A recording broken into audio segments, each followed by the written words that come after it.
Hi, everyone. It's Heidi from Costume Co. and welcome back to another live stream. And this is a very special live stream that we're doing tonight. We're going to be looking at some of the actual costumes that are going to be in the Entertainment Memorabilia collection from Propstore. And we have with us today a representative from Propstore. But before we go there, I'm just going to introduce to you my co-host today. His name is Ro. He's from Scariff Podcast. And I had the absolute pleasure of being on his show a few weeks ago. And we were actually talking about Leia's costume, the other one, and Rick Deckard's costume. But tonight we're going to be speaking about some different ones. So before we get going, I'm just going to start off with Ro. He's going to introduce himself and let you all know about it. So go ahead, Ro. Hey, what's up, nerd family? This is Ro from the Scuttlebutt Podcast. I am so excited about this show, Heidi. As you can see, my background, we did talk on that show. We talked a little bit about Darth Vader's costume and some other costumes that were very iconic, but I'm really looking forward to talking about some of the costumes that we were just taking a look at a couple of minutes ago. This is going to be very exciting. My podcast, we talk about all sorts of nerd things. We started out as solely a Star Wars podcast, but our nerd credentials go far and wide. We love talking about science fiction besides Star Wars, a little bit of everything. So I'm looking forward to tonight. Me too. And as one nerd to another nerd, like I think Ro and I, we met online, like we met on Twitter and we just sort of hit it off really well. And now we're like fast friends. But now we're making a new friend tonight, right? We're welcoming to the show Maegen Hensley. She is, I have your description here. Where are you? Oh, you do? Yeah. Sorry. Sorry, I have it here. Sorry, you are the director of asset management at the Propstore. Is that correct? That is correct. I handle all of the assets that come into this building, as far as the product life cycle, how it comes through, mainly studio, but then of course I get to dabble in a little bit of the bigger auctions that we have. So Megan's not as starstruck as we are by all the costumes that she has behind there. Like this is just a normal day for her. But Maegen, why don't you tell us a little bit about what you do at Propstore, what Propstore does, and just a bit of information for our audience in case they don't know. Okay. As you said, I'm the director of asset management. I actually am focused on the studios thing. So any kind of relationships that we have with studios, and we bring in auctions, and we have individual auctions throughout the year that are just focused on one title, such as Better Call Saul. And we had a Marvel auction earlier this year. And then I help also the products go through the life cycle for EMLA, which is Entertainment Memorabilia Live Auction. And we have those twice a year. One that's focused here in LA and one that's in the UK in November. So this one, of course, is all for our June auction at the end of the month. Our catalog is live right now at propstore.com. And as you can see, some of the fabulous things. And yes, I am completely starstruck by these things. I do get to see them every day, but I still walk in and in wonder, just kind of jaw-dropping, looking at everything that's around me, because it's an absolute amazing collection that we have this year. Yeah, it was. Sorry, go ahead. Sorry, you wanted to learn about Propstore. I think I just still do. Yeah. So we put on several auctions during the year, some poster auctions, some music-centric auctions. But our two big ones, which is the one in June and the one in November, is the Entertainment Memorabilia Live Auction. So, and those are live. They have the live gavel and everything for day one and day 2 and 3. And this year it's 3 days for us in June. I also want to say thank you to Charlie, who is your videographer, who's doing a beautiful job. He's behind the scenes. You won't see him. I don't have a videographer. I don't know about you, Ro. Do you have one?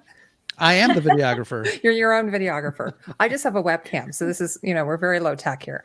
So anyway, so today we're going to talk about 5 costumes that are from the collection, from the auction memorabilia. And so the 5 that we're going to be talking about in order, we're going to be first doing Princess Leia's ceremonial costume, then Rick Deckard's screen match and photo match costume. It's his Vicomte outfit, I believe.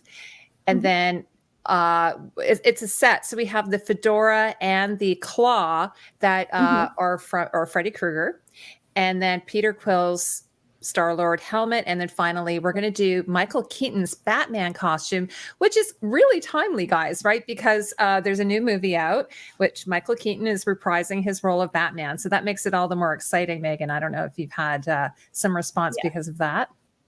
Yes, that has definitely been brought up several times, and we're so happy to be able to offer it this time around, so close to the announcement. So it was lucky break. Great. Let's have Charlie pan over there to see that. Charlie, would you mind panning over and to Charlie's lit it lovely for us, like put some beautiful spotlight on it. He has. And so this is our Batman from Batman Returns. Mm-hmm. And then we've also got Catwoman, I should say, which was the Michelle Pfeiffer. She's not part of our discussion today, but no, and she has a bustier that comes with her too. And then of course we have Two-Face's suit right there as well. Here, I'll put it on you so everyone can see it. There. Very nice. Yeah. So before we get going with this, I just wanted to ask you a little bit, one of the questions I have is, how long does it take? Like, you've got a massive catalog that you're going to be auctioning off. How long does it take you to curate that, take photos, do all the descriptions? Like, I was going through that today and I was just like, I can't even imagine how much work that is. It is a huge amount of work with a large staff here at Propstore.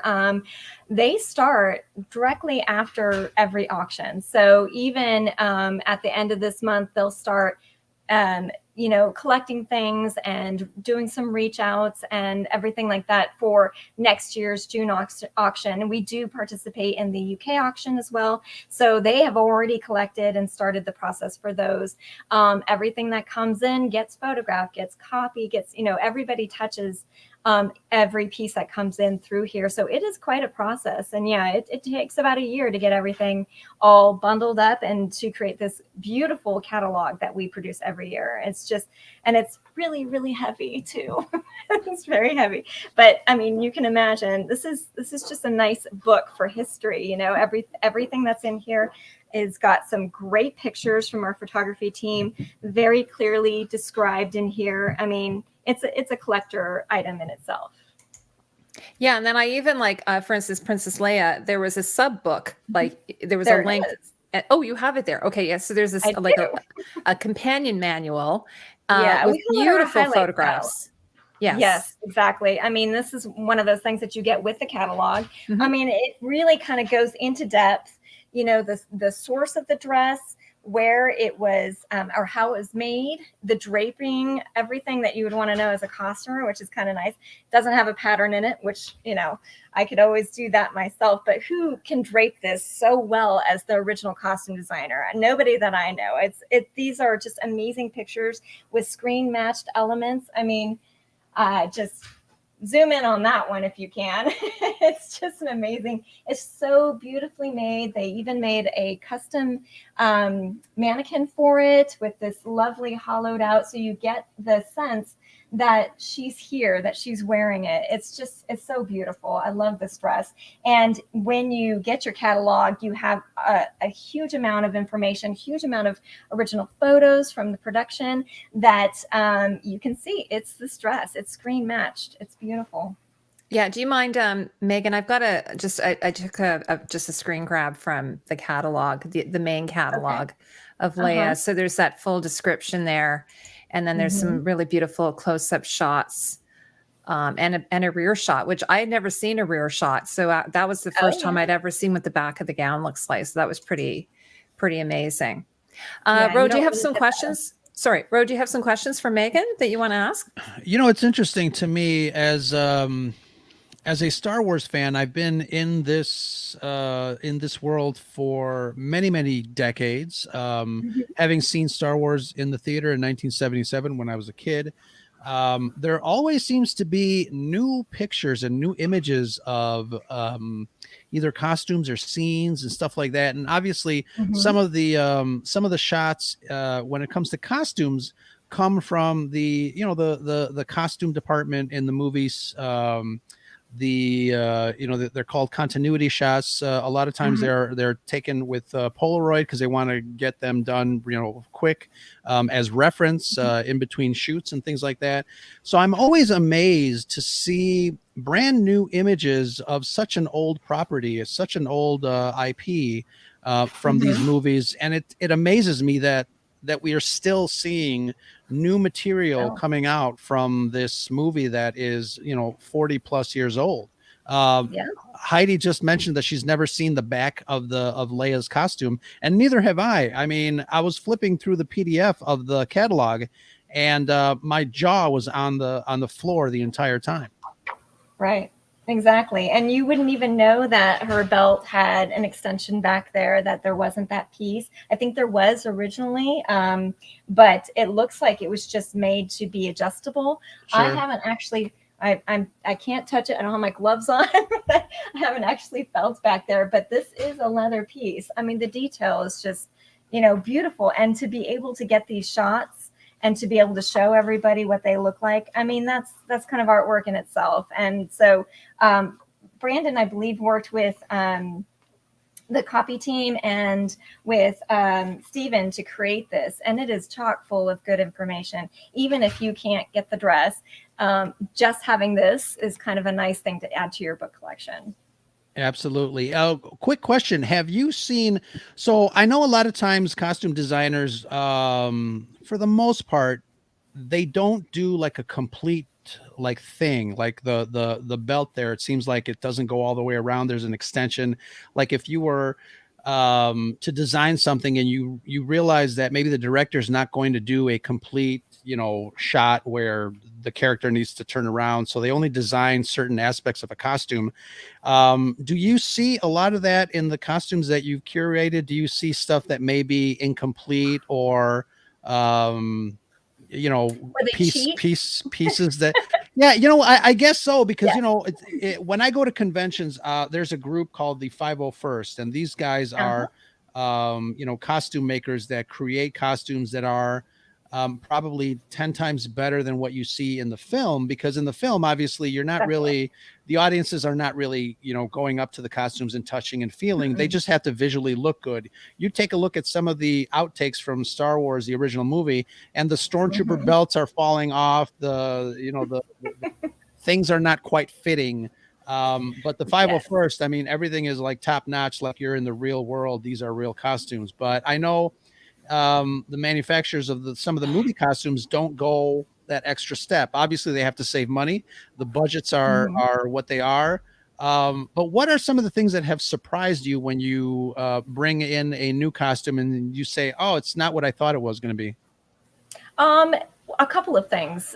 So for a lot of suits, they can get too hot if they're really investing in some of the more principal actors, and they want to get the wool suit. Sometimes they'll cut off the sleeves and do a fake vest, or they'll do a fake shirt and and just have a short sleeve shirt underneath. So we'll see partial elements like that. They will switch out a metal piece, obviously, for foam or plastic, to have that look of metal, to have that look of that heavy weight, but it's not. It's completely lightweight. I mean, I'm working on an auction right now that we've already launched, or we have already advertised, the Expanse. Same thing. It's all foam. It's all plastic. It's very lightweight, so that the actors can move quite a bit. So those are some of the elements that I have found that are just the way that production cheats in order to be able to keep the actors comfortable. In spacesuits like our Prometheus, there may be a fan on the inside. There may be a mic that's built in. That wouldn't be something the fan would maybe, but not the mic. That would be something you would see in outer space. So the cheats that they do for the actors is definitely one thing. I don't see so much anymore the back shots, because right now, the way our filming goes and our television goes, they're doing a lot of 360 shots there. So I don't think the costume designers can cheat that much. And then just remember, the high res of these cameras these days, they are catching all the detail. So what I'm seeing in superhero things, especially in the Avengers or Guardians of the Galaxy is a great example. His costume has these, very detailed rubberized print elements onto that neoprene because they know the camera is going to zoom right in, and it needs to have that extra element of pop to it. It can't just be a flat matte fabric anymore. It has to have something to give it texture, to give it a feel, to give it pop on the camera, just because of the way we've technologically advanced. So you may see that more in older costumes. You may see a little bit of wear and tear. I'm trying not to touch it too much. I didn't bring my gloves. I apologize. But you can see he's got a half ripped thing here. Whereas, does he wear it closed during the scene? Does he not wear it? Is this a part of the rip? We have to investigate the history of these costumes in order to find out what is really going on here and why the costume designers may have made that choice. Sometimes it's completely due to the scene that they're in, or sometimes it's due to the comfort of the actor. Maegen, before we go on, I have one question. Going back to the book that you were showing, Cat Yellow Ranger, she's asking, is the book available for purchase in the store, or is there a digital version, which is what I have? So that's a great question. Yes, there's the digital version online at propstore.com, and then you can purchase it. I do believe you can purchase it through propstore.com, but I'll have to grab that information for you and send it so that you can put it in your comments. Sure. I did put a link to Propstore, though, in the description for anyone who wants to go to your website. Okay. So should we talk about Leia? That's really exciting. This is what sort of I got her on the thumbnail. And should we start there, Ro? What do you think? Absolutely. Okay. So, so do you want to just tell us a little bit about, you've got her right there. She's, in the center. Do you want to just tell us a little bit about her? It's the ceremony dress she wears at the end of A New Hope. This was, I guess, obtained by a young lady. I do believe that information is all in the highlights catalog. She wore it as a party dress for a couple of times, and then it was hidden away for years. And we were able to obtain it. Stephen Lane is our owner, and he was able to obtain it and bring it to the market. It is fantastically draped. This is one of those things, dresses that you would think was almost a throwaway because she doesn't spend a lot of time in it, but it's so, they had to spend, they had to think of her as the royalty at this moment. This is where she first becomes, instead of the general, she becomes a royal kind of figure when she's giving out the awards. And so when they did the drape, they wanted to have more of a form-fitting type of dress, but they wanted to still kind of add a nod back to her original dress, which has a lot of drape. You have the drape in the back, you have the drape everywhere. Even the whole thing is pretty drapey. So they still added that here with the drape of the sleeves, and then they added a lot of this gathering in the center front to give a nice fullness there. This is just one of those, even down to the hem. I know nobody appreciates the hem, but trying to do a Van Dyke, a reverse Van Dyke here with the hem that's straight is almost near impossible because you're working on bias. I'm sorry if I'm getting too technical, but I am a costume designer. And you're struggling with that the entire time, whether that's going to be even. And they have managed, even over the years, just seeing it here laying, perfectly straight. It's not even budging a little bit, having being hung like this for quite a while. And then just the small details. I really wish we had the necklace too, but it corresponds with the belt. And, the belt was painted silver. It's got these metal details on it. This is just, it's one of those iconic, one of a kind. I don't think even though they did a couple of more white dresses during the entire series, this one to me stands out as one of the most beautifully made. And it's very, very well made, very, very fragile as far as the fabric, and it's only because they needed to get that drape, they needed to get that flow of her, because she practically glides through the end of the movie. So Yeah. What Yeah, else do you want to know? Well, Megan, I read that there was a lot of restoration that went into that because of There it being was. stored in an attic or what have you. How did they Mhm. get it back to that? Like, it's not even pure white though, right? It's just sort of like a slightly off white. Some I read, or is it It's a pretty dead white? candlelight. What Candlelight. I would Okay. call candlelight. Yeah, Okay. it's just got it's got a white sheen with a slightly, almost like as if you were in candlelight, slightly yellow, but it's not yellowed by time. It's definitely what the original fabric was made for. But it's still, as you're putting fluorescence on it, it appears completely white. Yes, so they did. You can see a little bit of the restoration if you get into the details here. But they did such an amazing job of restoring those threads and the backing, and to keep the integrity of this piece. They fixed the hem a bit. I don't think, it doesn't look like they touched any of the actual sleeves except for the little holes that are kind of at the bottom. But the majority of it is really intact and very beautifully preserved right now. He really did do a wonderful job, or he had the restorations, masterful restorations, do this. And when you look at the original photo that she's wearing it and the way it's preserved right now, it's as if she just kind of stepped right out of it and we put it on a mannequin. Do you have any idea what size it is? Like, I mean, obviously American sizing, European sizing might be different, but I mean, she was very tiny. She was very tiny. Yeah. I don't know if I could fit into it. So Yeah. I'm putting a wild guess because I have no idea what size she was at that moment, but I'm going to say a size 2. Yeah. Yeah. American size 2. Yeah. Very So, tiny. Now, the other thing tiny. my curiosity is, so I know it's silk. How do you get silk back after it's been, had dust and dirt and everything? How do they do that? Do you have any inkling on how they do that? Yeah, I didn't know how they did this one, but I do know, as somebody who restores historical garments myself, we use a lot of vintage made products that were made for vintage restoring. You can Google them. Really, it's like soaking the fabric to get some of the dirt out. It's a certain way of soaking it, certain way of not distressing it, but you're agitating it just to get those things. But you have to be very, very careful in every little step. And as you're working with the fabric in the water, you're just very gently doing any of that. I could give an hour-long lecture on how to restore something, but I don't think we have that much time. But I do know that something like this, I mean, they took months to do. I know it took a very, very long time to get it into this kind of condition.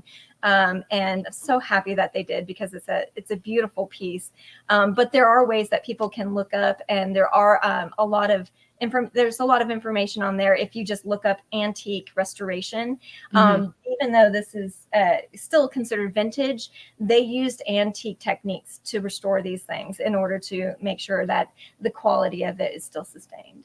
Yeah, because when I saw like Marilyn Monroe's, Some Like It Hot dress, Yeah. it had sort of aged to, like, they called it like an ecru color. So I don't know, maybe they didn't get to it quickly enough. So it's so amazing that, and also did they put some type of protector on it? I think I was reading that in the catalog. So for the person who will be eventually getting that in their collection. Yes, I do believe there was a treatment applied. Is that will keep it sort of, is it behind glass, by the way? It is not. Oh, it's not. Okay. If I can put my arms around it. If it was, you would have a glare, and I didn't want to glare. It will be, but it's not right now. So just for your enjoyment, we got the full view. So. Ro, I think didn't you see one of the dresses of Leia's? Maybe it was her other dress you saw on display somewhere, I thought. Yes, I forgot where. Yeah, but it was behind glass, if I recall. Yeah. I had a quick question regarding the restoration process. And I know when you restore, let's say when you restore vintage vehicles, there's a certain aspect of, especially for collectors of those vehicles, there's a certain aspect where there's a line that most restorers don't cross, like replacing complete, front seats or things like that. And then some of that stuff, the actual vehicle gets I guess downgraded value wise. Is that an issue with restoring costumes? Do the value goes down, and then how do you keep track of all that? I know, for vehicles it's easy because there's a kind of like a step, show me the Carfax or whatever that is. But is there the same similarities in restoring fabric? Because I would think it's a lot more difficult. It is a lot more difficult. I mean, we have in the past done small restorations in order to keep the integrity of the garment, meaning if it's going to fall apart with structure, if it's going to, if it's just not going to be able to be on a mannequin at all. Sometimes if it's in such pieces that we can't, restore it without completely remaking it, we'll just sell the pieces because, sometimes people are interested in just displaying the pieces, or they'll use it to make a replica, meaning not using the pieces, but use it for reference, for primary resource. We tend to sell them as is too, because sometimes those damaged pieces are just part of its history.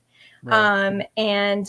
But if you look at a lot of the things that we even have on display here, they're pretty much complete or distressed by production. So this was an exception as far as the restoration goes. It was imperative for us to restore this because it's a one of a kind, and that universe is so important to so many people. And the actual damage that was done was not extensive. So I'm not going to say it was easy, but it was worth it, and it was intricate, and it was they were able to fill in just the smallest details so that the holes were not noticeable or are not noticeable. And it still makes an absolutely beautiful display piece. Other pieces, like this Deckard, we would not add a piece to the bottom. This is exactly how we received it. This is exactly how we're going to sell it because it's part of the history. So, we do very little. We try to keep it as the way we've gotten it because sometimes that tells the story in itself. Cool. Maegen, before we go on, I just want to let everyone know in the chat that at the beginning of this live stream, we discussed that we're going to do a giveaway. And the reason why we're going to do a giveaway is your colleague, Brandon Allinger, he's the chief operations of the Los Angeles branch of the Propstore. He is also the author of Star Wars Costumes, the original trilogy. And I was mentioning to you before we went live that I actually used Brian's book to give me some information regarding the Star Wars costumes when I was doing my couple of my videos. So we thought it'd be really fun. I'm just going to show everyone a copy of what the book looks like. Here's some. My understanding is that Brandon went down to he went and met with John Mallow, who was the costume designer for both Star Wars and Empire Strikes Back, and designed, of course, that beautiful Princess Leia gown. And so here's some pictures from the book. So what we thought would be really fun at the end, we're going to do a trivia question, which Ro has, and then whoever wins that is going to get a copy sent. We've talked about maybe getting it signed. We'll see. We don't know about that, but at any rate, there's no maybe. That's an absolutely definitely. Oh my God, that's amazing! Wow. And we were going to go ahead and purchase it ourselves. Oh my God, send it to you. That is so wonderful, Maegen. So anyway, so that's going to be a wonderful add to someone's collection if you're a Star Wars fan. So that's the original trilogy, which is, hello. Yeah, I'm old school original trilogy girl here. So that's my wheelhouse. So, and of course, John Mallow designed that beautiful gown that's standing behind you and had it made. Do you want to tell us a little bit about the company that made it? I think it was Angels and Burmans, or they had a different name at the time. Do you want to tell us a little bit about that, if you know? I actually don't. I haven't read up on that particular. Oh, okay. Company. Okay. Yeah. That's my understanding is a lot of the outfits were made at I think it's Nathan's and Burman's in England, and that I think they said it was a French cutter because it's you can't really see it, but it's kind of like an empire waistline almost on a diagonal. You know that. Yeah. Well, I call it a reverse Van Dyke, but reverse Van Dyke. Okay. Yeah. But the Empire line is basically here, and so of course they wrap it. I did know there's a close up of it, everyone. The French one, So that's what they're referring to when they say Empire line, is just where it is hitting basically the top half of the vest. Mm-hmm. And the other thing I read is that it was the one that they actually used this gown on the posters and not her, a mock turtleneck gown. So she looks sexier. And I don't know is there a slit in the dress, or probably maybe the artist just interpreted a slit, because on the poster her leg is sticking out, looking very sexy. Yeah. Well, I mean, you have the ability. It is quite full down there, so she has the ability to lift it up. But that's all you see is that. So I actually, I have this picture of her here. I know you can't see it, Maegen, but one of the things I read is that John Mallow, who is the designer, he was inspired by Jean Harlow. So I found this picture. It has it's sort of like, someone said it's sort of mock medieval. It has a bit of a medieval feel, like Lord of the Rings feel, but in a space world, Let's see if anybody else has any comments or questions here. Oh, hey, AU. My friend AU is saying, I'm glad I didn't miss this. This is like such a wonderful, I'm sort of like just completely giddy here. And then Persephone is saying that they did an amazing job repairing it. Yes, I did. So, and if you get the catalog, even if you get the digital version of it online, you'll be able to see all the details, and it's pretty magnificent. Like, it looks like it's brand new. It does. So, Ro, before we leave this costume, do you have any other comments you want to make about it or questions of Maegen? Not this particular one. Like I said, I mean, being a Star Wars fan, I think I can talk about any aspect of Star Wars costuming till I'm blue in the face. So we can move on for sure. Okay, great. So, Maegen, you don't know this. So when Ro and I did a live stream, we both came to the live stream with our 5 favorite costumes of all time, which is a really hard thing to come up with, right? I had Leia's other white gown, but my other one was Rick Deckard's suit. And actually, you don't have it, but his trench coat. So I was so excited when I saw this. How did you guys come to have this costume? It came from a private consignor. I can't talk about that very much, but it is screen matched. So once we got it in hand, we spend quite a bit of time looking through the movie, going scene by scene, and matching just the details of the collar, just to make sure that this is the one that he wore in one of the scenes. He did have a couple of them, and this one in particular has a cut in it.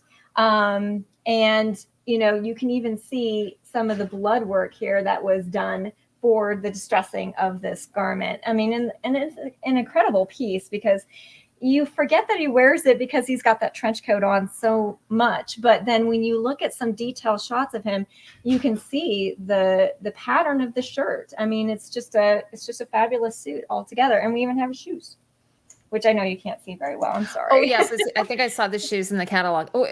So based on that, like, it's funny because we've got Harrison Ford and Carrie Fisher's costumes together. It's sort of kismet, right? That the two of them are together once again. Once again. Yes. Hi, Minty.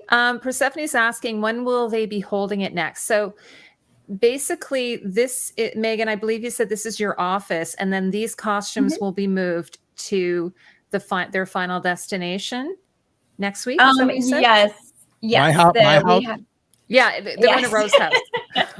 They're going to Rose's house as soon as he bids on it. It's which one was this one? Oh, we didn't talk about the prices yet. Yeah, we'll talk.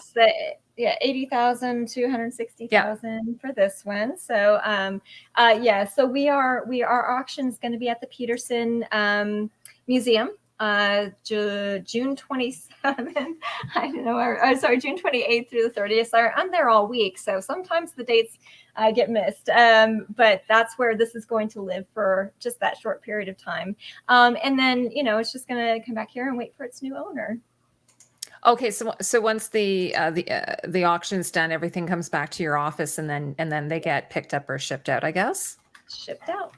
Yeah. Do you ship all across the world? We certainly do. We have a worldwide presence, and we have international buyers everywhere. It is amazing how many countries just chime in. Have you ever had anyone from the Arctic? Not yet. Anyone from Anyone from, I'm trying to think of a really exotic place. Right. Iceland. Anyone from yes. Nunavut? Iceland? Okay. Iceland, Yeah. definitely. Yeah, for sure. Yes, for So sure. I shoppers think from all over the world. everywhere. Yeah. Yes, How, exactly. I don't know if I asked you, how many items are in this collection, in this, in the entertainment memorabilia? Memorabilia. I know Yeah, that's I a can't hard say word that to word. say. We have Memorabilia. over 1,450. We have Wow. over 1,450. I think at the last count was in the 80s. So yeah, I mean it's all in there. It's quite a collection, huge amounts of costumes, but even more props. I think we tend to be prop heavy because everybody loves to collect props.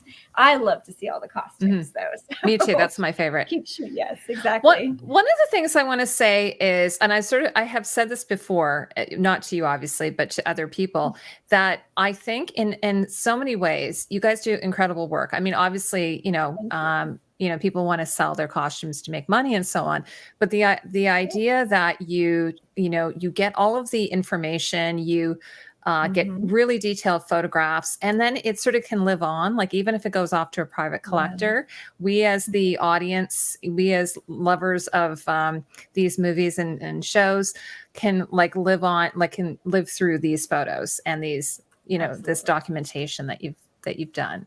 So it's really great work. We have a really great photography team. We have a really great research team, copy team. Even if they do go into private hands and we don't see them for a while, you can always look up at propstore.com to see some of our past auctions. You can go there right now and see everything that we've done last year. And, there's a lot of people that use these for reference. They just use them to, either do some sort of inspirational costume themselves or do exact replicas as much as you can from photographs. But it's a really great thing to have as far as a catalog goes for everything that we have sold in the past 10 to 15 years. So from your experience, because I get people asking me this all the time, where do you think the majority of costumes go after a show is wrapped? Are they sold? Are they auctioned? Or do they end up in the garbage, which would be awful? Do they go on tour? From your experience, and you're also a costume designer, what's your experience of where a lot of these end up? So from my experience in more recent television and film, they have seen the benefit of having touring museums, basically exhibits. You'll see some with Bridgerton. You'll see some with some of the more exotic type of films and television. I do know that, each studio has their own way of, either they want to auction off their assets through different auction houses. And what ends up happening is most of the stuff that's background doesn't, that gets recycled through their own studios and they'll reuse them. Some of the main character things, they keep their own archives. Skywalker Ranch has an archive. Lucasfilms has an archive. Every single, studio that I have worked has an archive, and they keep their top items. And as you know, lots of productions do multiples. So you'll see a few, not of Leia's dress, unfortunately, but you might see a couple of, Anne Boleyn dresses or more Prometheus spacesuits, that kind of thing. You would think that there was only one Wilson ball, but no, there may be a few Wilson balls out there that have been either gifted or they've been, sometimes the staff gets, or the guests and the cast get to keep things. I mean, it goes through a lot of different channels. And so when we find a piece, somebody comes and says, I worked on this project, they gave me this piece. I would love to sell it. I would love to see it in a collector's hands. We're so excited for that because we know where it came from. We know, it's exactly from production, and we're able to have that history and be the first people to be able to present it to a new collector. And then, of course, we've got a ton of collectors that love to collect things. They have them in their houses. They love them for 10 years. And then they come back and go, okay, I'm ready to let it live with someone else, or I'm ready to see, we have museums that purchase things from our auctions. So it's really great to kind of see where some of the more popular things land. Yeah, like the Smithsonian, for instance, they have Indiana Mhm. Jones's fedora, I believe, and they've got Dorothy's ruby slippers. By the way, Yeah. there was this really great movie recently with what's it, Nick Cage, where it's supposed to be Nick Cage, like him as a As an character, but actor. Yes. him as an actor. And there's a scene where Massive talent. yes, exactly. Did you see it where Pedro Pascal Oh, goes love into it. his, or he goes into Yes. Pedro Pascal's basement, and it turns out he's got this massive Nick Cage collection, including his Snake Eyes I gun. wanted that collection so badly. I looked at so that and I was good. like, I need that entire room. I need Yeah. everything about Nick Cage and his face when he comes in and he's like, now if you see this, it's going to change everything about what you think of me. Yeah, and he thinks it's going to be like a dungeon or something, or something really horrifying. And it turns out it's such a great movie, by the way. Bro, I don't know if you've seen that. Exactly it's the massive weight of massive talent or something, the unbearable weight of massive talent. Unbearable weight of massive talent. Yeah. So for anybody who doesn't know, so Nick Cage plays himself, like sort of a version of himself, sort of like being John Malkovich, and then Pedro Pascal plays like a super fan. It's such a great movie. I watched it a few weeks ago. Are you kidding? He's playing himself. He's a huge Nick Cage fan. He's not a gangster though. He's not a gangster. No. Well, he's not in the show either. Oh my gosh. Okay. Really? Bro, do you have any questions you want to ask about the Rick Deckard? Like the one thing I noticed though, of course, and I may know the answer, there's no tie. Mm-hmm. The tie, there is no tie. No. The straight, which was very 80s, right? It was very like that straight 80s tie. I read that it was actually Ridley Scott who ended up with, actually, I think there were a few ties, but I think Ridley Scott ended up with them. So I don't know if that's true, if you know. If I did, I wouldn't be able to say. You wouldn't be able to say. Okay. All right. I don't know. I'm sorry. Okay. All I know is we got this beautiful piece and I'm gushing over it. And I know it doesn't have the tie, but somebody can always add a tie. So. And another fun tie-in to Leia and to Harrison Ford Han Solo is that John Kaplan designed that costume, correct? And John Kaplan happens to be one of the designers of the later sequel, or what do you call them? The prequels. Yes. So John Kaplan. So that's kind of Michael Kaplan. I think I've got Michael it wrong. Kaplan. Michael Kaplan. Yes. Yeah, I heard Kaplan too. Sorry, yeah. I'm like, wait a minute. Anyway, so that's pretty cool that he worked on Blade Runner and then he went on to do Star Wars. So really fun. Yeah. Anyway, so I hope this goes to a lovely home. And the other thing is I saw, I know Deborah Nadoolman, she had done a really wonderful Hollywood exhibit. And then I think they were trying to track down the Saturday Night Fever white suit that John Travolta wore. They were able to track it down and then have that collection. So sometimes, if someone wants to do an exhibit, you have the information of who has these in their collection. Is that correct? Obviously you have to keep it under lock and key. But if you were for some reason someone said, I have to find the original Darth Vader black suit from Star Wars, A New Hope. Well, yeah, Ro has it behind him there. If you need to borrow it, anyone. You would, someone on your team, if you auctioned it, you would know where to go, right? If we auctioned it, yes. But that's something that you would have to discuss with my boss. Okay. I'm not asking you to tell me anything. I'm just wondering. We wouldn't be able to get out that information. So that's great too, because in that way there's actually so then if that person say later decides to sell it, you've already authenticated it, they had bought it at auction at another point, and then so there's a wonderful sort of trail, a paper trail that happens. Yeah, and we do get many, as I said, if people will collect things, and as of 5 years ago will come back and say, all right, I'm ready to let this have a new home, have somebody else take care of it, and we'll sell it again. And we've already authenticated it, and I don't even know if that's a word, sorry, authenticated it with our Propstore COAs, which every single item has one. So it's a really great way to say this is what this is.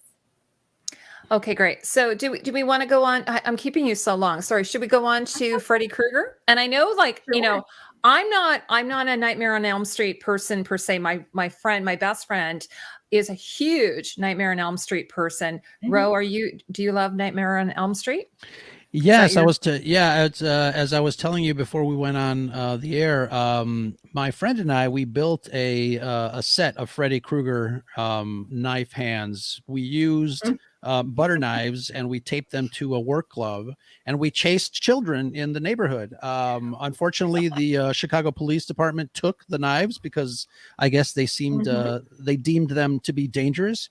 But a lot what of are they stuff. talking about? What could go wrong? Yeah, a lot of stuff in the 80s. We got away with a lot of stuff back then. But yeah, I love those movies. Yeah, well, So- this one is Yeah, exactly pretty much what you said, which is a work glove, but it's got this really intricate metal pieces that then attach to the stunt. These are not real. They're, of course, Oh, are they bendable? Oh, they are. Okay. Yes. Well, this one is obviously it's just been a little bit probably distressed by production, so it's a little bendy there. I'm sure he was chasing these, and they tend to very, very highly dull anything sharp, or just make either it looks like this is a foam version of the content of what this is actually probably in the copy. I don't have it right in front of me right now, but so these are completely bendable. I'm not going to bend it. I don't want to ruin this gorgeous piece, but the metal ends here, so this is not sharp at all. Made specifically so that it could be what's called a stunt hand for him to be able to run around and not hurt anybody. But yeah, it's really fun. It's really fun, and to think that you could probably make a little bit of this. Oh, that's very cool from that side. Yeah. So it's actually all one unit. Like the knives don't come off; they're all attached or riveted on. No, they're completely glued in. So Now, which movie is this from? Are the hat and the gloves from the same movie, or are they different movies? These are separate. They're separate lots. I know this is from Freddy versus Jason. I actually think this is. Forgive me, I couldn't remember which one exactly because there's so many. I just have it's from 1989s, but I didn't write down the movie, so I'm not sure if that's. You don't know the answer. Don't worry, I'm putting you on the spot. Okay. Yeah, that's okay. I should have looked this one up in particular, but as you said, I'm much more of a costume person. So now, I read it. I like and the Fedora doesn't have a band, or maybe you never had a band. So it doesn't have a band here. It looks like it did have a band at one point. Whether or not that shows up in the movie, I don't think. All I know is that if you look on the inside band, there is a signature. Can you see that? Charlie, can you zoom in for us? There we go. Is that Richard Englund? Yes, he signed it. Oh, nice. I have now I might have I have a photo of it from the I can't see it. Is it on the top of the hat? Here. Or is it on the there it is. I see it. Yeah. Yes. Thank you so holding much. It wrong. I'm sorry. Yeah. So cool. So this is really cool. It's a really great autographed piece. I mean, this is it's kind of a, I want to say, it was made by, it says genuine fur felt. I was going to say it's definitely a felted hat that they then distressed a little bit in the vein of Freddy, of course, when he's doing Freddy versus Jason. So you see some cuts in here. The detail is actually really quite nice. It makes for a great conversation piece because you come in and you're almost like, it looks like Indiana Jones. And then they're like, but that's Freddy. Right. Yeah, that's really interesting. I wonder if they did sort of like riff off of Indiana Jones. They might have. I mean, they're so close in timeline that you never know. There's a lot of stealing from each other back in the 80s. So. Yeah. I had a quick question for Maegen. Yes.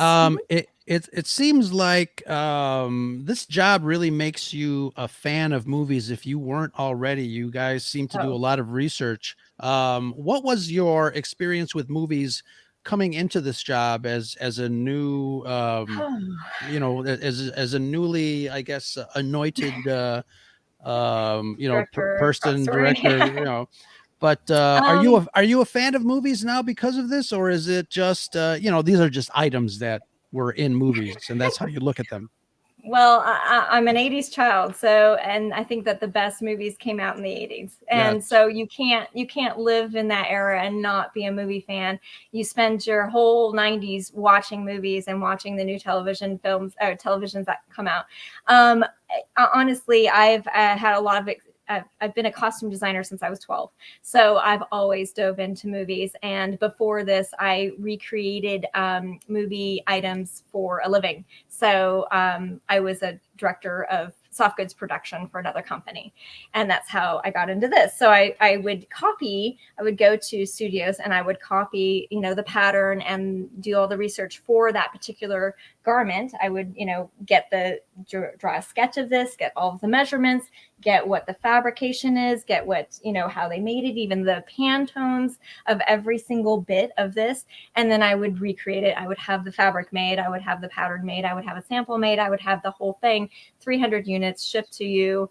That was my job. And so this was a natural progression to go from making and copying these things to actually selling them. And so I come with that kind of experience, which helps me in my job because I can take a look at costumes and I can see their worth. I can see, everything all the work that has been put into them. And even, I had some experience with hard goods too, ABS plastic, all that, just how to make every little element of props and costumes was my job. And so being able to sell them is, as I said, it was exactly what I needed to do next. So much. So Maegen, you weren't kidding when you said you could maybe make us a pattern of Princess Leia's gown, right? Well, okay. I could try. This, as I said, this is a one of a kind. There's a lot of elements and a lot of finesse to draping. Mm-hmm. And this in particular, I mean, yes, I can pattern this with this slash and drape of her, bust line, even get this seam in there. The sleeves, that would be a nightmare for me, but I would try and do it. I don't think it would ever be an exact replica, but I could get pretty close. And if I, of course, had it here to study every single moment, but not everybody gets that opportunity. And of course, I'm not going to do that because I think they would kill me. I know I'm going back, but one of the things I noticed is that the sleeves, they're cut, right? They're not actually finished. They have just a nice, even because it's done on the bias, I believe. That is correct. It's done on the bias. So the majority, not all of it is done on the bias, but this is a very tight weave too. The silk is just a beautiful, and it's really great condition. But yeah, they did not bother finishing that edge. So it's a nice, and it's not fraying, which is amazing after 46 years that it's not fraying. That's pretty crazy. It is amazing. But they did put the hem back. I think the hem was out a little bit when they got it. And so they did put the hem back because I've noticed that the hem looks a little bit cleaner. But only I would notice. You know what I would love to see? I would love to see a picture of the girl who wore this for a few parties before they discovered that. I would love to see those pictures. That should have been a part of this auction. Oh, it would have been so worth it to have that, right? It's the same I heard the same. Yeah, sorry. I said I heard the same thing actually about Obi-Wan's cloak as well. It ended up I think at Angels, they found it in a pile. It was dirty. And so it had been but they found Alec Guinness's name in it, which is, good indication that's what it was. I just love the stories. The stories are sometimes just as great as the actual items, right? Yeah, it really is. And we try to put as much information into our copy in regards to history as we can. So why don't we go to Peter Quill's Star-Lord helmet? It's, it's a newer one. I mean, but everyone, everyone Marvel is huge right now. Everyone loves Marvel. And they just had a great Guardians of the Galaxy finale. It was fantastic. So which movie is this one from? This one is, hold on, I'm trying to, oh my gosh. He lights up. I'm trying to get him to light up. Oh, really? Oh, shoot. I think I lost Maegen. Did we lose Maegen? Uh-oh, we lost Maegen. Oh, dear. Well, now's the time for me to show you my singing skills. Okay, go ahead. Let's see if she comes back. While Megan's gone, so we're going to remind everyone that at the end of this live stream, Brandon Allinger. Oh, there she is. We lost you for a second, Maegen. Oh, good. Yep. You got me back? Okay. Yes. I was just reminding everybody that at the end of this live stream, we're going to do a giveaway for Brandon's book, called Star Wars Costumes, the Original Trilogy, which is a beautiful hardbound book, full color, great explanations of all of the costumes from the original trilogy. So that's something to be excited about. Oh, I actually have I don't know if this will help you. Oh. I have this Yeah, I was picture trying here. to show you lit up, but There. Does everyone see that? You won't see it, Maegen, because you're on camera. No But I problem. I have it from the book.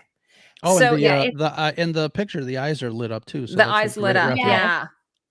And I'm So wondering, is it battery operated or how does that work? It is, which I'm wondering if the Maybe the batteries are dead. died. You know, that happens to us all the time. We But I believe you, really would Maegen. love We to believe show you. I Now, know, have you but tried wearing that helmet? Are you I'm allowed not. to? No, we're not allowed to do that. Okay. Well, what size head does Chris? Which Chris is he? Hemsley? I would say he's Chris got a pretty Pratt. Chris Pratt. Pratt. Yeah. Yeah, He's I one would of the say he's got Chris's. a pinhead. Did he come on? Oh, there we go. Yes, Yay! Very The nice. battery works. Awesome. Yeah. This Charlie, is can you zoom in on that? Zoom in. Charlie, I know you don't work for me, but amazing. I'm It's like, giving you who is this lady? Who is this lady giving me orders? Who's this lady I don't telling me even what think to he do? can, he can That hear you. is He's so just hearing cool. me right now. Yeah. Yeah. So that helmet has really cool details, though. it does. Now, is it Yeah. metal or is it like a Nope. fiberglass or? No, it's not fiberglass. It's foam. I want to say it's foam. And it's got foam inserts in it. It's got the electronics that are through here. And there's a protective rubber neoprene down here. The way it looks like this was just kind of built into the mold here, all of this detail. And then they, of course, enhanced it with their paint job and the lighting. I mean, it's just a gorgeous, and it's very lightweight. It is very, very lightweight. I think that, this was one of those that they definitely made it so that he wasn't going to be, hurting at the end of the day. They took the actor into consideration. This is from the first movie. Oh, it is. Okay. Oh, that's actually really exciting because that's when we were introduced to Star-Lord. And how would he breathe wearing that, though? Do you know? You know what? I see a place where he's not pinching the nose, and I think his mouth is probably right here. So there are some vents, vents right here and here. He could probably breathe just fine. Again, I would love to put it on, but I'm not allowed to. and it's open at the top, right? There's nothing on the top. It is. Oh, okay. It's okay. So it's sort of like a motorcycle Yeah. helmet, both with a no top on it. Yeah, exactly. Ro, what do you think of that? Can breathe Ro, would you want to get that in your collection? Absolutely. Maegen, very nice. Maegen, I know you wrote it down. How much is that being auctioned for? This one, oh, Lordy. This is the only one I did not write down. Oh, helmet, I certainly did. This is starting at $100,000. Wow. The high estimate is at $200,000. So we'll see. There's a few people that want this, and it's an amazing piece, and we don't get a lot from Avengers or Guardians or anything like that. So this is really, really nice to have. It's very special. It's and very well made. Like, I have been putting it on and off this head for weeks now, and it's still maintaining its integrity. And James Gunn will probably buy it. I'm gonna make a bet that James Gunn's gonna buy it. What do you think, Ro? Do you think James Gunn will buy it? I think so too. Yeah, for sure. Or if he wanted it, he would have just taken it. Probably. When are you gonna stop James Gunn from taking something from set? Yeah. Probably not. I wanted to ask Maegen. I know you put on the gloves. I don't know if anybody is curious in the chat why you put the gloves on when you're handling these collectibles. Great question. Well, we have a lot of oils that go through our fingers. The gloves help protect them. And it's just to make sure that we're not, as you've got a bunch of light on this thing, if you see a bunch of fingerprints, it's not going to look great, So we definitely handle these with care. It's just one of those archival things that I got used to doing, and we just keep it up here at Propstore. We take care of every item that comes through our hands, literally. Yeah, awesome. That's great. Maegen, we got a question. if you know this, if you didn't write it down, no worries. But Peter is asking how is the Freddy glove, or how much is the Freddy glove and hat going for? I know they're two separate items. Yes, the Freddy glove is 20 to 40, and the hat is also 20 to 40. So they're separate, but they're equal in value. So they're going. Actually, the two together are going for less than the Peter Quill helmet. That is correct. That's a steal, right? Yeah. Might as well get these both. Now, would most people be surprised to learn the type of person that buys auction items? Like, most people might think, oh, it would be like people with a lot of money and so on. But is that maybe a misconception? Are there average people who are saving up their pennies and saying, I'm going to buy this piece? Like, what's your sort of opinion?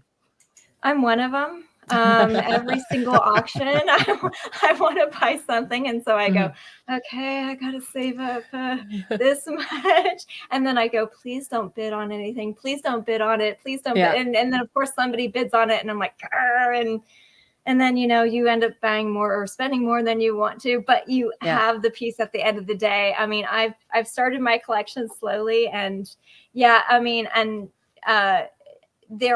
we do have quite a few collectors who have the fortune to be able to expand their collection every single time and add a few pieces.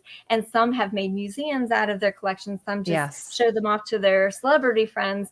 But I have found that we've got quite a few of those that are they just want that piece from their childhood, or their favorite movie, and I know one friend in particular, and she bought a $50,000 thing, and that was it. That was the one thing she wanted, and she got it, and that's the end of her collection. And she'll probably sell it in 10 years for $100,000. Who knows? Amazing. Because these things do appreciate in value. So, am I going to put you on the spot if I ask you what you have in your collection? It sounds like you have a few things. Are you allowed to tell me, or is this like you're not allowed to tell me?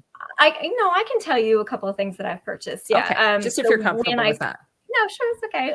When I first started, my very first auction was Star Trek Discovery, and I couldn't afford to buy anything from that because those went for an astronomical amount. But the one that I actually that was the one I kind of started in as helping out, and then when I got hired, I started in with a movie called Great Wall.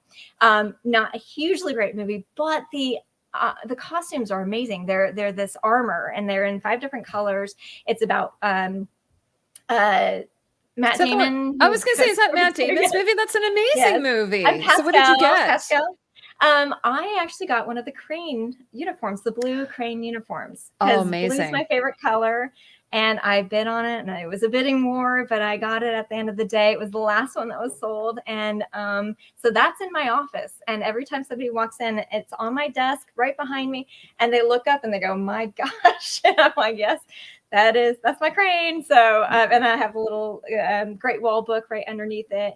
And then for Punisher, I really like one of the actors. So I got a little ID with his picture on it.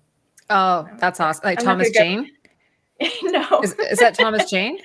No. It's not Thomas Jane. No, sorry, the Punisher, the show. Oh, the show. Okay. Yes. That's very cool. The only thing I have is I have a couple of pieces from Anne of Green Gables, the TV show, like Anne with an E. Really? That's all I have. Oh, and that's great, though. I bought them, and I'd never done an auction before, but they were having a local auction because I'm in Canada, and that's where Anne with an E was shot. And I knew the designer. Yep. So I got a parasol that Anne had, and I got her crown of flowers. So, of course. That is adorable. Yeah, it was. So I said to my sister, I don't like, why am I spending? She's like, no, you should totally do that. Cause my sister has a collector edition of Anne of Green Gables by Lucy Maud Montgomery, but cause it's a Canadian I'm Canadian. So it's a very loved property in Canada. So that's the only thing I have in my collection. No, I know Ro has quite a bit. Parasols. Oh yeah. Yes. It's funny because I always say that if I won the lottery, there will be signs. It's not going to go to friends and family. It's going to go to his displays. I'm going to come and visit you, Maegen. Yeah. Okay. That sounds great. Anytime. And I will go with Ro because that would be really fun. Yeah. Now, absolutely. Okay. So it's so funny when I emailed Alex about having you on, I said, can I have her for like an hour? She goes, oh, I don't know about that. Maybe 20 minutes. And here we've kept you What past an time hour. is it? Yeah, Oh, sorry. that's okay. So That's do you okay. mind? We'll just do Batman and then we'll let you Good? go. I just so Okay. appreciate this. This has been so much fun for us. I agree. Ro? I'm having a blast too. So you guys want to pan on over to Batman? Sure. Thanks, Charlie. right. I love saying that. It Okay. sounds like we're on a game show. Yeah. Thanks, Charlie. I'm gonna walk over there too. Yeah. And then you can stand by the Catwoman and go, Row. Yes. Now, what's This that is a next to really him? Is that the great Joker or is that? So, no, Two-Face. this is Two-Face. Oh, Two-Face. Sorry, of course. Two-Face. Is that the Tommy Lee Jones? Batman Returns. Which one is it, Two-Face, Ro? I Is that think. Tommy Lee Yeah. Jones? Yeah, Tommy Lee Jones. Okay. Yes. Beautiful costume. Yeah, it Just is gorgeous. actually. I mean, I know we're supposed to talk about him, but this one, I mean, if you look at the hand painting on it, I mean, I don't even know how they did multiples of this, but I do know if you look at the scenes, they changed slightly. So he had to have worn a couple of these. And just that hand painting, there's no stencil for that. Somebody with an artistic eye had to be like, okay, I'm going to do this, this, and this, and then I'm going to do it again. And that's just one of the things that I find so incredible. This is a very unique piece because you're not going to find the exact one exactly like this just because of all that detail. Yeah, it's so beautiful. I guess it's a tuxedo, I'm assuming, right? That's been painted on one side because he's two-faced. Yes. Yeah. Now, this is, I mean, you can see the paint on here. Oh, so. It's just gorgeous. It looks like something Colleen Atwood would have done. I'm not sure who the designer is. Do you know who the designer is? I don't. Not for this one. No. I'll look it but up. You're right. It does look like something Colleen would have done. Yeah. So Tommy Lee Jones Two-Face is in Batman Forever. Batman Forever. Mm-hmm. So this is Batman Returns. Oh, that's Batman Returns. Okay. So one of the first things I noticed is the mannequin looks exactly like Michael Keaton. Did you have that made? It's custom made. We did not. No, you didn't. This came with it. It's a statue it's put on, so it's never going to come off. So I mean, I guess they could eventually come, but it's not something that you want to. This is so delicate that I wouldn't even take it off. They did such a great job mounting it. It's made for display, absolutely made for display, but it's so like you can feel the weight of this. What is the cape material made of? Yeah, what's the cape made of? It looks like it's a combination of a twill in the back, and then it's almost like a rubber that's this, in order to get that shape, in order to get that drape that never moves. It's very, very, very iconic for Batman to have these rubber capes. So that's what they did here. And then you can see some of the, I know I'm blinded by this thing here, but and some of the back here, you can see some of the cotton twill that's there in the back that's lining this cape. You don't see it in the front because, of course, as he swooshes and walks, you don't want to see that. You want to see the actual, foundation of this garment. But they did an amazing job mounting it. It looks like something super hot to wear. But the cowl on it is just gorgeous. And I love how they did his face. That's so recognizable. And then when, the emblem is on here with the belt.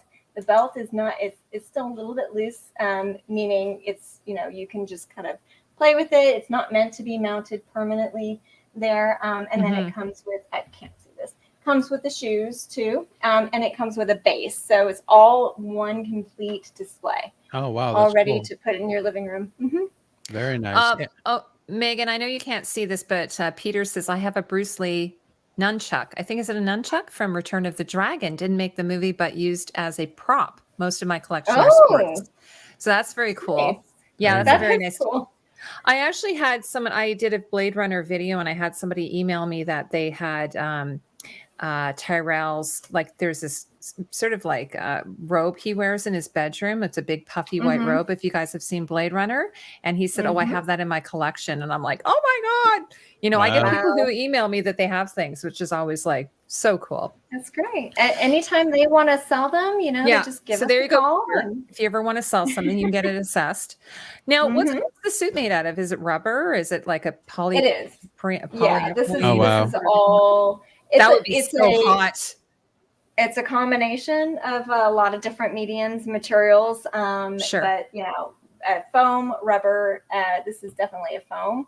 And then polyurethane, as you were trying to say. Poly definitely is all over. I'm having problems with my words today. That's okay. I got you. Actually, I had someone in the chat earlier who said a lot of the stuff nowadays, because what year was this movie from? This is like the 1992. 89, I was going to say. Okay, so that is like, you know, 30 years old, right? More than 30 years old. Nowadays, they're saying a lot of stuff would be 3D printed, I think. There's as a customer, you probably... Yes. Yeah. For as far as armor goes, as far as plastic pieces, you're going to see a lot of 3D printed items. The reason being is because they can print them out so fast. And, you know, if something breaks, they can replace it right away. They are introducing 3D printing onto garments themselves too. There's an element of rubberized printing, as I said, for Guardians and Avengers, and you even see it in Star Wars. Just little details onto these things, and then maybe the badge is 3D printed, and so it ends up being. It doesn't end up being as durable, I would say, as like a metal, but it's lightweight. It's easily replaceable. It's easy to make multiples of. I mean, 3D printing has really completely changed the film and television industry as far as being able to contribute to making those props and costumes. So you're going to see a lot of that. Yeah. Megan, actually Carl Snark is one of my viewers. He's mentioning Adam Savage. Has Adam Savage ever come down to your shop and looked at any of your costumes? Because he does do a lot of profiles on really famous costumes. He does, and he does. We're getting the details there, Carl. Yes, you'll see a lot of videos of him on Tested last year. You'll see a lot of videos on our auctions. He loves coming down and just digging through every little piece and saying, "Oh my gosh, I'd love to make this, or I'd love to do that, or I'd love to, see how this shoots, how Tested is." And he'll do, individual auctions too. He loves Star Trek, and so does Norm, but not out to Adam and Norm, two of my favorite people, but yes, he does love to see the collection every year. Real fast, we've been talking for a little over an hour, and the folks that have joined us in the chat, thank you very much for that. But I think they really have stayed to really get answer from one very important question regarding the Batman outfit there that you have behind you. Does this version have latex nipples? Yes or no? Oh, good Lord. We were having an argument about we were having a discussion about George Clooney. George Clooney had the latex nipples. nipple ones. Yeah. I'll have to go look at the rest of them and see. Yeah. I don't know.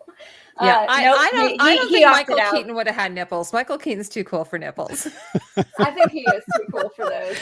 And by the way, that'll be the title of this podcast. Michael Keaton, cool for nipples. Yeah.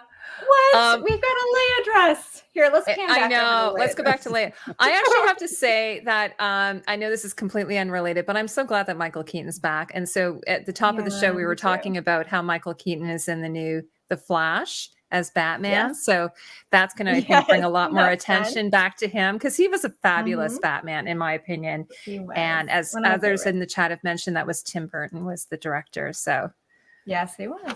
That's right. Well, anyway, before we wrap this up, there's a couple of things. One, we were going to do a giveaway for a book that is signed by Brandon. And I mentioned at the very beginning. So Brandon Allinger, he is the chief operations of the Los Angeles branch of Propstore, where you are today. You're in Los Angeles. That's LA, correct. As the cool kids say. Los Angeles. Los Angeles. I'm in Canada, so I don't know. Actually, okay. it's so funny because it's freezing up here. So I don't know what weather you guys are having, but it's so cold up here. And then the other side of my country is on fire. So like I'm in the middle, Yeah, it's I've freezing, heard. and then everything else is on fire. So it's really strange. But so we're going to give a copy away of the book, and the book is called Star Wars Costumes: The Original Trilogy. I think it's I think it came out in 2012, 2011, 2012, and it's a beautiful hardbound copy. A collection of the original trilogy of costumes. And Brandon had the great fortune, so lucky to have met John Mallow before he passed away. I believe he'd had Alzheimer's. So what a treat to be able to meet him, I think. And I know Brandon was also, I think he was sort of behind this Princess Leia as well. Like I've been seeing online, like I think he was involved quite a bit in that. So yes, to have an autographed copy of that would be an amazing addition to someone's collection. So, so Ro, do you want to ask the trivia question, and then we'll arrange to, Sure. you know, and I think what we'll do is we'll do the trivia question. Whoever gets it first in the chat will be the winner, if you get it correctly, that is. And then I'll arrange with Megan to have it sent to that person. That do would I be get great. the answer? No, Megan, you know the answer, so you can't answer. Oh no. Okay, go ahead.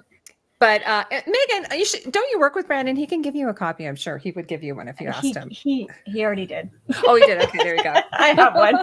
Yes. Okay, wonderful. I'll take another one. Yeah. Okay, so Rose can ask the question right now. And first, I want to say, Megan, I would be very, very happy to pay for a book and have him sign it and send it to me. I would love to have that in my collection.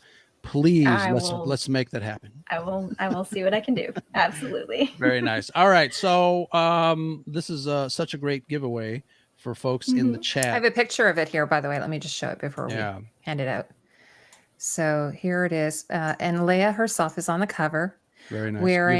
Wearing her beautiful, I mean, both costumes are beautiful, but this is her. Yeah. She starts off the movie in that. And of course, there's Darth Vader's there. Like, oh my God, like we got Chewie, we've got a Boba Fett, the original Boba Fett. It is an amazing book. Yeah. This guy, you know, Admiral Akbar, it's a trap. That's the most iconic line, I think, in Star Wars. Yeah, there we go. So somehow Boba Fett ended up going into the tar sack and came out like 40 pounds heavier. But okay, so you want to go ahead, Ro, and ask the question? Yeah. Who was the costume designer for Star Wars back in 1977? And I won't say A New Hope, because back in 1977, it was called Star Wars, not A New Hope. Yes. So costume designer, we've mentioned his name a couple of times already, but who's the costume designer for Star Wars? Yeah. And as I mentioned, Brandon got to meet him. And another hint, he also did Empire Strikes Back. And should we add he won an Academy Award for Star Wars as well for Best Costume Design? Oh, come on, guys. Carl, you have to know this. Yeah. Put it in the chat. Put it in the chat. They're going to Google it. This is what's going to happen. Yeah. Oh, come on. Well, while we're waiting. Go on to propstore.com. Yes, there you go. It's there. Yes. Leia never misses with her pistol, at least the first movie. Meanwhile, the stormtroopers, yes, they always miss. I know. It's a family movie, though. I think that's why. Yeah. It's called Plot Armor. Yeah, Plot Armor. So, and then, natural selection, you're here. And then she was so quiet this whole time, and she just answered. She got the question right. I am so happy for you that you won that. You're so deserving. She's natural selection's been like a long time viewer of mine, and I'm so happy you got that. You're going to really enjoy that, and it's going to be autographed by the author. I'm so happy for you. Wonderful. So natural selection, do you want to just, I think you have my email, or you can just hit me up on Twitter, and then I'll arrange with Megan to get that to you. Okay. Sure. But Megan, sorry, you did say hi earlier on. Yes, I apologize. Megan, I just want to thank you so much. This has just been amazing. And Thanks. and I mean, the fact that you've been standing this whole time and just walking around and kind of like I us got my bossing you Nikes around. on. Yeah. I'm good. Stand in one spot though, right? I'm not standing in one spot. okay, No, okay. this has been so amazing. I really appreciate it. I love talking about all of these things. I know you guys stumped me on a few things, so I apologize. No. But I mean, these are great pieces to talk about. So well done on your selection. Oh, thank you. And I love also, it. I just want to let you know as well, like everyone, if you missed any of this is being recorded. So, you can always come back and check it out. I'll put, what I will do, I'll put some chapters in for each of the costumes that we've talked about. And then, if people come back and they Good want to idea. watch it. But what a treat for me this has been. Ro, what do you think? This has been really fun for you? It has been fantastic. I can go for another hour and 20 minutes. Me too. Oh no. Well, and I'm going to set Switch out those Nikes. Yes. And I'm going to set need a Ro chair. up with Chuck. Is it Chuck who does the props? Yep. Yeah, So- Chuck is he's one of the prop masters. No, I'm good, Charlie. Charlie's offering me his chairs, and that's sweet. Okay. So hopefully we'll do Ro can do another one with the props and lot more before the auction goes away. So that will be really great. Yes. But Maegen, Yep. I was even wondering, and I'm putting you on the spot, but maybe you wouldn't mind coming back and talking to me another time. It doesn't even have to be about this collection, but just in general. Sure. I'd love to just, chat with you because I always have so many questions, like when I'm going through the auction houses and how everything works. So I'd love to have you back if you're ever available. It doesn't have to be about this particular exhibition. I've got some great auctions coming up. I'm not going to mention now because this is Okay. the focus of this one. But let's talk because I've got some great Sure. auctions that I think that you guys would be really excited to see, and just the costumes themselves. And I can even talk about the props because I work Great. with all of them when it comes to Yeah. studios. So Well, and I know yeah. you mentioned the Expanse, and I actually got to meet. I got to go down because again, it was shot in Toronto. I got to go down and meet the costume designer of the Expanse, and she took me She's on a wonderful, tour. isn't she? She's really Yeah, I lovely. love her. So I got to Yeah. see some of the costumes up front. So if you guys are doing an Expanse auction, I would love We to chat are. with you about that at some point. Definitely we'll set that up. But yes, I have to say, so Peter says, Maegen 1980s movies trivia. What movie did Lane Meyer ski the K-12? What movie was a character named Mercedes Lane in? Laugh out loud. Just kidding. is that Better Off Dead? Is it Better Off Dead? And then Is that Persephone this mountain Fallen. is worth so much? Got to be worth 20K or something. Ro, do you know what he's talking about? No. I don't either. No, But That's Maegen not seems the to one? know. it's not Oh, Better yeah. Off Dead, huh? That's correct. It might yeah. be Better Off Dead. Oh, he Yeah. says Correct? correct. Yeah. He said That's correct. right. Very There you go. good, You know your Maegen. 80s trivia. Maegen, we've met our fellow nerd. Yeah, Nerdess. absolutely. We're Exactly. like, because Ro and I are like total nerds. That's We've met our Yeah. match with you. There And you go. also, Persephone Fallen says, so glad Leia dress was found. Absolutely. Yeah. Right. What a I treasure. concur. Yeah. Mhm. Um, Absolutely. Glad no wine was spilled at that party. Oh my gosh. Right. I know. I can't say that it was or wasn't. Oh, there you go. Yeah. It's funny. Sometimes I'll see pictures behind the scenes. Megan, I don't know how you feel about this. I'll see a picture behind the scenes of an actor smoking in their costume and I'll lose it. Yeah. You know? Yeah. Those Like, were it's the one- days. Oh yeah. They'll be like, no, but this is Yeah. now. This is now. And I'm like, what are you No, they're doing? supposed to robe those people, but they Yeah. sneak out. No, trust They me. do sneak out. Yeah, Don't they even do get me sneak out. started on Marie Antoinette and her Nikes. Or Oh not Nikes, yeah, but- yeah. Well, we'll have to chat about that Her- when you come back. We'll Yes. talk about Okay. anachronisms. All right. Anachronisms. I can't speak. Okay. Anachronisms. Well, I know. Yes. Well, anyway, you guys, this has been so fun. And I want to thank Mhm. everyone in the audience, Natural Selections. Congratulations on getting that book. That's Congrats. such an awesome book. You're going to really love it and enjoy it.